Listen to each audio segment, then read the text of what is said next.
1857లో సిపాయిల తిరుగుబాటు జరిగిందన్న విషయం మనలో చాలా మందికి తెలుసు. దాని తర్వాత ఈస్ట్ ఇండియా కంపెనీ పాలన ముగిసింది. కానీ భారతీయులకి స్వాతంత్రం వచ్చిందా? లేదు. బ్రిటిష్ ప్రభుత్వం నేరుగా పాలన చేపట్టి 1858 నుంచి 1935 వరకు వరుసగా ఎన్నో చట్టాలను తీసుకొచ్చింది. ఈ యాక్ట్స్ నిజంగా భారతీయులకి అధికారాలను ఇచ్చాయా లేక బ్రిటిష్ పాలనను బలపరిచాయా? ఈ వీడియోలో తెలుసుకుందాం. హాయ్ ఫ్రెండ్స్, ఈ వీడియోలో మనం బ్రిటిష్ క్రౌన్ రూల్ కాలంలో వచ్చిన ముఖ్యమైన రాజ్యాంగ చట్టాలు, government of India act 1858, Indian councils act 1861, 1892, 1909, government of India acts 1919 మరియు 1935 గురించి సింపుల్ గా అర్థం చేసుకుందాం. బ్రిటిష్ క్రౌన్ రూల్ ఎప్పటి నుంచి ఎప్పటి వరకు జరిగింది అంటే 1858 నుంచి 1947 మధ్యలో జరిగింది అనమాట.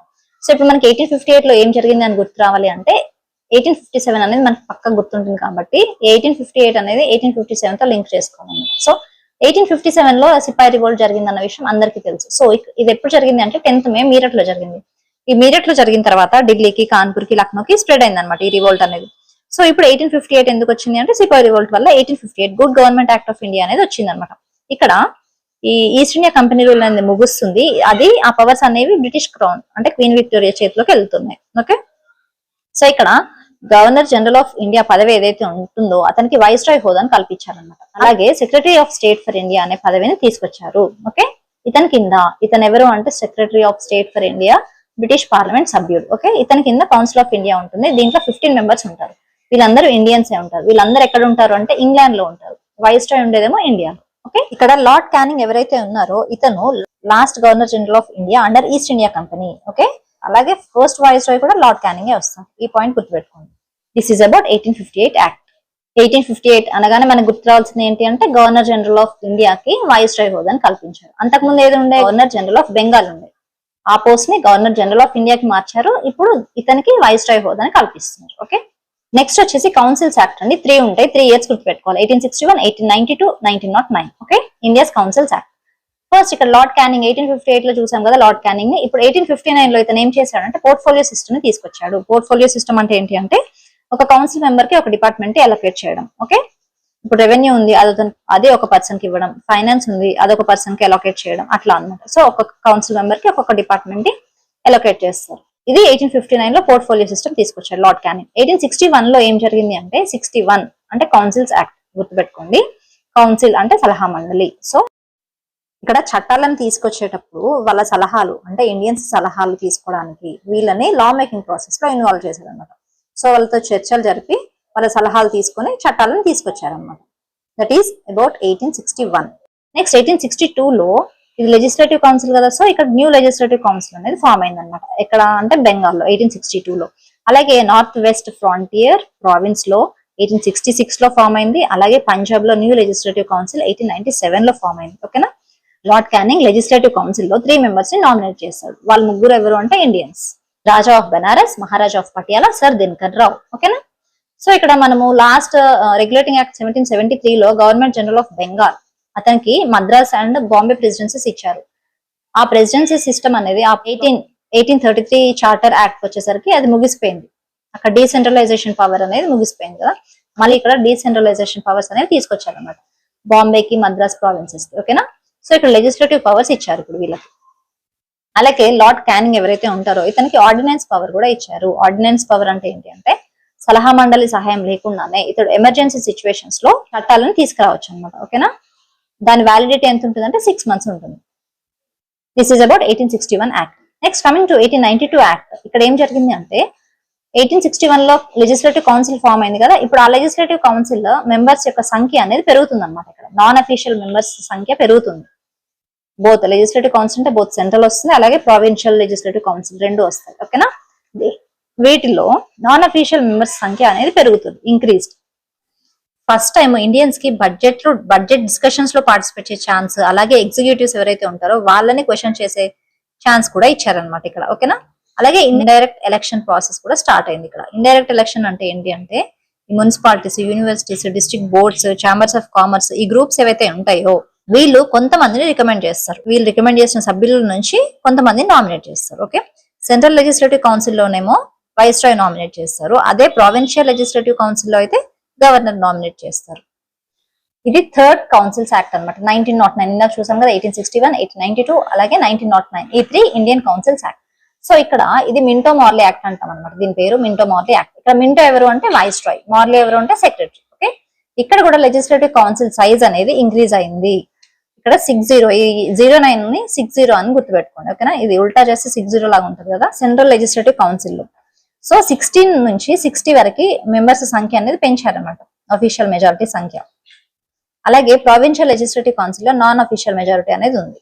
ఇక్కడ separate electorates for Muslims. Separate electorates అంటే ఏంటి అంటే, ఒకవేళ 2 సీట్లు ఉన్నాయి అనుకోండి, ఆ 2 సీట్లకి కంటెస్ట్ చేసే పర్సన్స్ ఎవరైతే ఉంటారో వాళ్ళు ముస్లిమ్స్ అయి ఉండాలి. అలాగే వాళ్ళకి ఓట్ చేసే పర్సన్స్ కూడా ముస్లిమ్స్ అయి ఉండాలి. That is separate electorate. అంటే ఒక మతానికి సంబంధించి అనమాట. సపరేట్ ఎలక్టరేట్ అంటే ఒక మతానికి సంబంధించి సపరేట్ గా ఉంటుంది ఆ ఎలక్టరేట్ అనేది, ఆ ఓటింగ్ సిస్టమ్ అనేది. ఓకే, సప్లిమెంటరీ క్వశ్చన్స్ రేజ్ చేసే రైట్ ఇచ్చారు. అలాగే బడ్జెట్ లో రిజల్యూషన్స్ మూవ్ చేసే రైట్ కూడా ఇచ్చారనమాట ఈ యాక్ట్ కింద. First Indian executive council member of viceroy ఎవరు అంటే సత్యేంద్ర ప్రసాద్ సిన్హా. ఇతను ఒక లా మెంబర్. ఓకే, అలాగే సెపరేట్ రిప్రజెంటేషన్ కూడా క్రియేట్ చేశారు ఈ లా కిందనే. సోషియో ఎకనామిక్ గ్రూప్స్ ఉంటాయి కదా, like presidency, corporations, universities, chamber of commerce, zamindars, ఈ గ్రూప్స్ ఏవైతే ఉంటాయో ఈ లెజిస్లేటివ్ కౌన్సిల్ లో పార్టిసిపేట్ చేయాలనుకోండి, జమీందారీ కేటాయించిన సీట్స్ లో ఓన్లీ వీళ్ళు మాత్రమే పార్టిసిపేట్ చేయాలి. ఓకేనా, అట్లా that is separate representation. So ఇక్కడ ట్రిక్ వచ్చేసి 4 అని గుర్తుపెట్టుకోండి. లెజిస్లేటివ్ కౌన్సిల్ సైజ్ ఇంక్రీజ్ చేశారు. అలాగే సత్యేంద్ర ప్రసాద్ సిన్హాని అపాయింట్ చేసుకున్నారు ఇండియన్ కౌన్సిల్ మెంబర్ గా. అలాగే సెపరేట్ ఎలక్టరేట్ ఒకటి క్రియేట్ చేశారు, సెపరేట్ రిప్రజెంటేషన్ క్రియేట్ చేశారు. ఎలక్టరేట్ ఏమో ముస్లిమ్స్ కి, సెపరేట్ రిప్రజెంటేషన్ ఏమో ఫర్ సోషియో ఎకనామిక్ గ్రూప్స్ కి. ఓకే, ఇక్కడ ఫాదర్ ఆఫ్ కమ్యూనల్ ఎలక్టరేట్ ఎవరు అంటే lord Minto. This is about 1909 act. Next 1919 act వచ్చేసి Montagu Chelmsford reforms act. Okay, Chelmsford అనే అతను వైస్రాయ్ అనమాట. వీళ్ళు ఎటువంటి సంస్కరణలు తీసుకొచ్చారో ఇప్పుడు దీంట్లో చూద్దాం. Introduction of responsible government in India. First, ఇది చాలా ఇంపార్టెంట్ పాయింట్ అండి. Introduction of responsible government in India. Gradual గా, అంటే ఒకటేసారి మనకు పవర్ అనేది ఇవ్వలేదు, రెస్పాన్సిబుల్ గవర్నమెంట్ అనేది మనకి ఇండియాలో ఇవ్వలేదు. గ్రాడ్యువల్ గా మెల్లమెల్లగా మనకు పవర్స్ అనేవి ఇచ్చారనమాట. So that is responsible government in India. ఇక్కడ 1919 లో ఇది 2 టైమ్స్ ఉంది కదా, సో డై అని గుర్తుపెట్టుకోండి. ఇక్కడ డయార్కీ అనేది స్టార్ట్ అవుతుంది. ఇక్కడ డయార్ ట్రిక్ వచ్చేసి 6 Ds అని గుర్తుపెట్టుకోండి. ఇక్కడ మనకు 1919 అని చూడగానే ఇది డయార్కీ అని గుర్తొస్తుంది. ఓకే, డయార్కీ అంటే 2 systems of government in the same province. ఒకటే ప్రావిన్స్ లో 2 సిస్టమ్స్ ఆఫ్ గవర్నమెంట్ అనేది ఉంటది అనమాట. ఎట్లా అంటే రిజర్వ్ సబ్జెక్ట్స్ ఉంటాయి, అలాగే ట్రాన్స్ఫర్ సబ్జెక్ట్స్ ఉంటాయి. రిజర్వ్ సబ్జెక్ట్స్ అంటే ఇవి కాన్స్టెంట్ గా గవర్నర్ దగ్గర మాత్రమే ఉంటాయి, అంటే బ్రిటిష్ కంట్రోల్ లో ఉంటాయి అనమాట. ఎటువంటివి అంటే పోలీస్, ఫైనాన్స్, రెవెన్యూ, ఇరిగేషన్, ఇవన్నీ రిజర్వ్ సబ్జెక్ట్స్ కిందకి వస్తాయి. అలాగే ట్రాన్స్ఫర్ సబ్జెక్ట్స్ ఏమో ఇవి ఇండియన్స్ కి ఇచ్చారనమాట. ఇండియన్ అంటే ట్రాన్స్ఫర్డ్ అంటే వీటిని మనము వేరే పర్సన్స్ కి ట్రాన్స్ఫర్ చేసుకోవచ్చు అనమాట. సో ఇండియన్ మినిస్టర్స్ కి, వేరే మినిస్టర్స్ కి వాటిని ట్రాన్స్ఫర్ చేసుకోవచ్చు. So this is dyarchy. Next వచ్చేసి D for double houses. Double houses అంటే బైకామరలిజం, అంటే అప్పర్ హౌస్ ఉంటుంది అలాగే లోయర్ హౌస్ ఉంటుంది. ఓకే, ఇది ఫస్ట్ టైం క్రియేట్ చేశారు బైకామరల్ లెజిస్లేచర్ అనేది. అప్పర్ హౌస్ అంటే council of state, lower house అంటే లెజిస్లేటివ్ అసెంబ్లీ, గుర్తుపెట్టుకోండి. ఓకే, నెక్స్ట్ డి వచ్చేసి డైరెక్ట్ ఎలక్షన్స్. ఇక్కడ డైరెక్ట్ ఎలక్షన్స్ అనేవి స్టార్ట్ అయినాయి. అలాగే డైవర్స్ ఎలక్టరేట్స్ అంటే ఇంతకు ముందు మనం ఓన్లీ కమ్యూనల్ ఎలక్టరేట్ మాత్రమే చూసాం, అది ఓన్లీ ముస్లిమ్స్ కి. ఇక్కడ డైవర్స్ ఎలక్టరేట్స్ అంటే అన్ని వేరే మతాల వాళ్ళకు కూడా ఇచ్చారన్నమాట. Sikhs Christians, Anglo Indians, Europeans, వీళ్ళందరికీ కూడా కేటాయించారన్నమాట. నెక్స్ట్ వచ్చేసి డివిజన్ ఆఫ్ బడ్జెట్స్. ఇక్కడ సెంటర్ కి అలాగే ప్రావిన్సెస్ కి ఇద్దరికి బడ్జెట్ లో డివిజన్ అనేది ఉంటుంది అనమాట. నెక్స్ట్ వచ్చేసి డి అంటే దేశీయ మెంబర్స్ అని గుర్తుపెట్టుకోండి, అంటే Indians. Okay, viceroy executive council లో టోటల్ 6 మెంబర్స్ ఉంటాయి. దీంట్లో 3 మెంబర్స్ ఇండియన్స్ కి ఇచ్చారనమాట.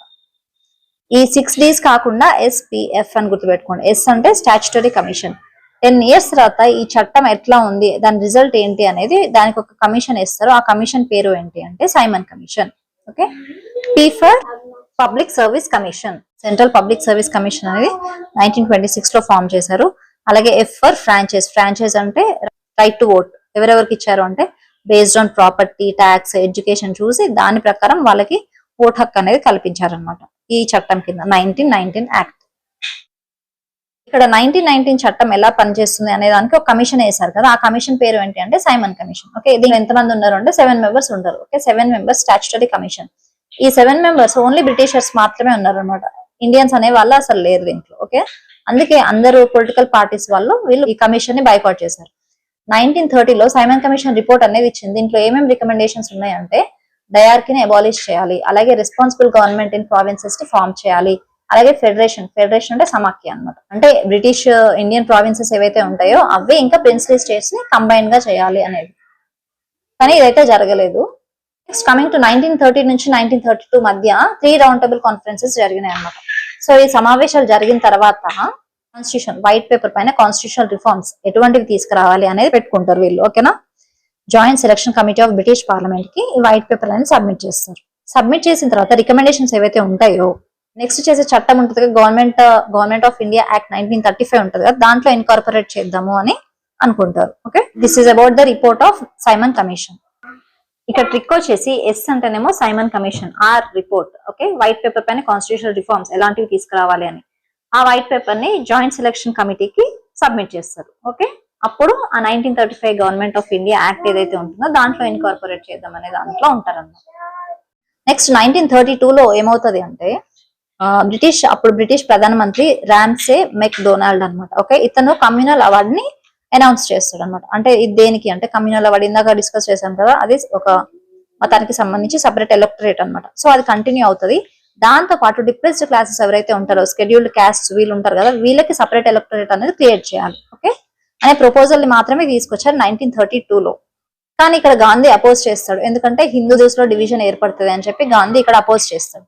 సో గాంధీజీ ఎర్రవాడ జైల్లో ఫాస్టింగ్ అనేది స్టార్ట్ చేస్తాడు అనమాట. ఇది ఎక్కడ ఉంది అంటే పూణేలో ఉంది. ఇక్కడ కాంగ్రెస్ లీడర్స్ కి అలాగే డిప్రెస్డ్ క్లాసెస్ మధ్య అగ్రిమెంట్ అనేది జరుగుతుంది అనమాట. దిస్ ఈస్ పూణే ప్యాక్ట్, దీన్నే పూనా ప్యాక్ట్ అంటారు. ఓకే, ఇక్కడ హిందూ జాయింట్ ఎలక్టరేట్ ని కంటిన్యూ చేస్తారు, అలాగే ఎస్సీస్ కి రిజర్వ్ సీట్స్ ఇస్తాము అని చెప్పి ఒప్పుకుంటారు అనమాట. ఈ ప్యాక్ట్ కింద సపరేట్ ఎలక్టరేట్ మాత్రం ఉండదు షెడ్యూల్ క్యాస్ట్ వాళ్ళకి, ఓన్లీ హిందూ జాయింట్ ఎలక్టరేట్ లో మాత్రమే ఎస్సీస్ కి రిజర్వ్ సీట్స్ అనేవి ఇస్తాము అని చెప్పి ఒప్పుకుంటారు అనమాట.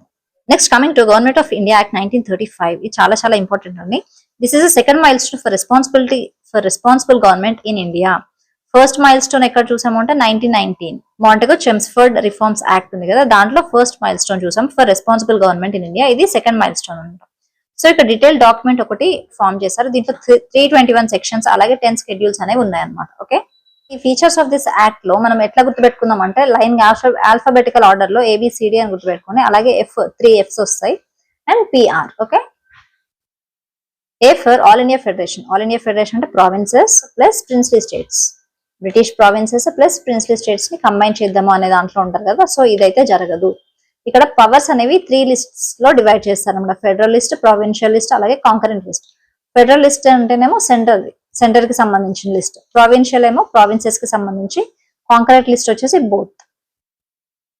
సో సెంటర్ లో సబ్జెక్ట్స్ ఎన్ని ఉంటాయి అంటే దీంట్లో 59 ఉంటాయి అనమాట. ప్రావిన్సెస్ కి సంబంధించి 54, అలాగే 2 కాంకరెంట్ అయితే 36. ఇక్కడ ప్రిన్స్లీ స్టేట్స్ జాయిన్ అవ్వవు కాబట్టి ఇక్కడ ఆల్ ఇండియా ఫెడరేషన్ అనేది ఫామ్ అవ్వలేదు అనమాట. ఓకేనా. Next B for bicameralism. Bicameralism అంటే అప్పర్ హౌస్ లోవర్ హౌస్ రెండు ఉంటాయి. అప్పర్ హౌస్ అంటే లెజిస్లేటివ్ కౌన్సిల్, లోవర్ హౌస్ అంటే లెజిస్లేటివ్ అసెంబ్లీ. ఇక్కడ 6 టోటల్ 11 ప్రావిన్సెస్ ఉన్నాయి. 11 ప్రావిన్సెస్ లో 6 ప్రావిన్సెస్ లో ఈ బైకామరలిజం అనేది చూసామన్నమాట. ఓకే, ఎక్కడెక్కడ అంటే అస్సాము, బీహార్, బాంబే, మద్రాస్, యునైటెడ్ ప్రావిన్సెస్. మరి మిగతా వాటిల్లో ఎందుకు అంటే అవి చిన్న స్టేట్స్, చిన్న ప్రావిన్సెస్, అలాగే జనాభా సంఖ్య కూడా చాలా తక్కువ ఉంటది కాబట్టి వాటిల్లో బైకామరలిజం అనేది ఫామ్ చేయలేదు. Next C for communal representation. ఇందాక చూసాం కదా, డిప్రెస్డ్ క్లాసెస్ కి అంటే షెడ్యూల్ క్లాసెస్ కి, అలాగే ఉమెన్ కి, లేబర్ వర్కర్స్ కూడా దీంట్లో అవకాశం కల్పించారు అన్నమాట కమ్యూనల్ రిప్రజెంటేషన్. ఓకేనా. ఇక్కడ కౌన్సిల్ ఆఫ్ ఇండియాని అబాలిష్ చేశారు. 1858 లో కౌన్సిల్ ఆఫ్ ఇండియా ఫామ్ చేశారు కదా, దాన్ని అబాలిష్ చేశారు. అలాగే డి ఫర్ డయార్కీని కూడా అబాలిష్ చేశారు. డయార్కీ ఎక్కడ చూసాం ఇందాక మనము 1919 మాంటెగో చెమ్స్ఫర్డ్ రిఫార్మ్స్ యాక్ట్ లో చూసాం. ఓకే, అలాగే F for federal court. Federal court ఎప్పుడు ఫామ్ చేశారు అంటే 1937 లో. అలాగే ఫ్రాంచైజ్ ఇచ్చారు. Franchise is nothing but right to vote. 10% of total population got voting right. F for federal public service commission, provincial public service commission, joint public service commission అనేది form చేశారు అనమాట. Okay, P for provincial autonomy. Provincial ఇక్కడ ఏం చూసాం ఇందాక డయార్కీని abolish చేశారు కదా. Dyarchy అంటే గవర్నర్ కి ఇండియన్ మినిస్టర్స్ కి మధ్య పవర్ అనేది షేర్ చేశారు. అక్కడ ప్రొవిన్షియల్ అటానమీ అంటే ఇక్కడ మినిస్టర్స్ కి ఎక్కువ పవర్స్ అనేవి ఇచ్చారనమాట. ఇంతకు ముందు గవర్నర్ కి ఎక్కువ ఇచ్చారు కదా, గవర్నర్ కింద ఇండియన్ మినిస్టర్స్ కి. సో ఇక్కడ ఇండియన్ మినిస్టర్స్ కి ఎక్కువ పవర్స్ అనేవి ఇచ్చారనమాట. 1939 లో ఇది డిస్కంటిన్యూ అయిపోయింది. అలాగే ఆర్బీఐ కి సంబంధించి ఇక్కడ ఆర్బీఐ అనేది ఫామ్ అయింది అనమాట. ఎప్పుడు ఫామ్ చేశారు ఆర్బీఐ అంటే 1 April 1935. ఓకే, ఇది నేషనలైజ్ అయింది ఎప్పుడు అంటే 1949 లో. ఫస్ట్ గవర్నర్ ఆఫ్ ఆర్బీఐ ఎవరు అంటే Osborne Smith. First RBI head quarter ఎక్కడ ఉంది అంటే కోల్కతా. కోల్కతా నుంచి ఎక్కడికి షిఫ్ట్ చేశారు సెకండ్ 1937 లో బాంబేకి షిఫ్ట్ చేశారు అనమాట. This is about government of India act 1935. ఇలాంటి మరిన్ని వీడియోస్ కోసం ఛానల్ ని సబ్స్క్రైబ్ చేసుకోండి. అలాగే బెల్ ఐకాన్ ని క్లిక్ చేయండి. వీడియో నచ్చితే లైక్ చేయండి. Thanks for watching.